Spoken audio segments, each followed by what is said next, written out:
Woman's recognized. Thank you so much, Madam Speaker. And this is the final amendment to the bill, and it will not kill the bill, nor send it back to committee. If this amendment is adopted, it will immediately proceed to final passage if this bill were amended. As the clerk has indicated, Madam Speaker, this motion to recommit would merely protect the medical privacy of millions of women, including those women who are victims of rape and incest. It would ensure that nothing in H.R. 7, the underlying legislation, should be construed to allow any entity to violate the medical privacy of any woman, including these victims, when it comes to her choice of comprehensive health care services.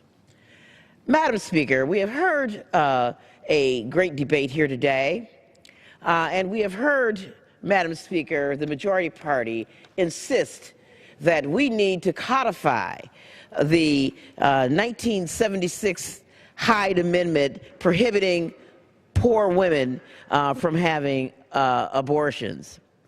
I can assure you that as we have looked over the past 42 years here on the anniversary of Roe v. Wade, we have seen that low-income women, particularly women of color, have been disproportionately impacted by the very successful implementation of the Hyde Amendment.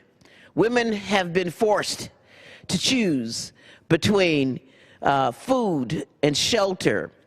They have been forced to choose between the best interests of their health, and they have given birth in many occasions, even despite their poor health status, their poor economic status, their poor emotional status, to children who are poor. We have heard these data and statistics about the numbers of unborn persons as a result of abortion. We have not heard one single statistic about the numbers of children who are born in dire poverty.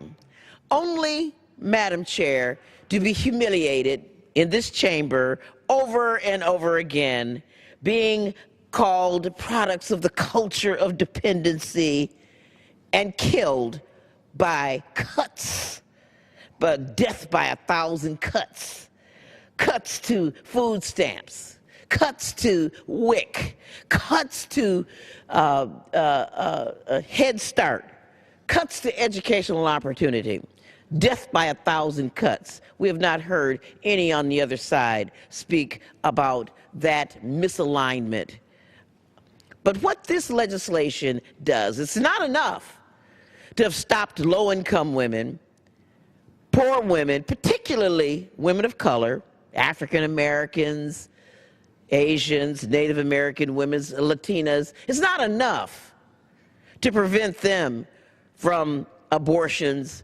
Some of them who have become pregnant because of rape and incest and forced trafficking, who have diabetes and other underlying health problems. That's not enough. This legislation is so nefarious as to try to prevent women who've been lucky enough to get a job in a small business, lucky enough to be able to afford to buy insurance and use their own money to buy insurance. They have been lucky enough to do that, to prevent them by some extraneous nexus, supposedly health care funded payments through the Affordable Care Act to seek this health care.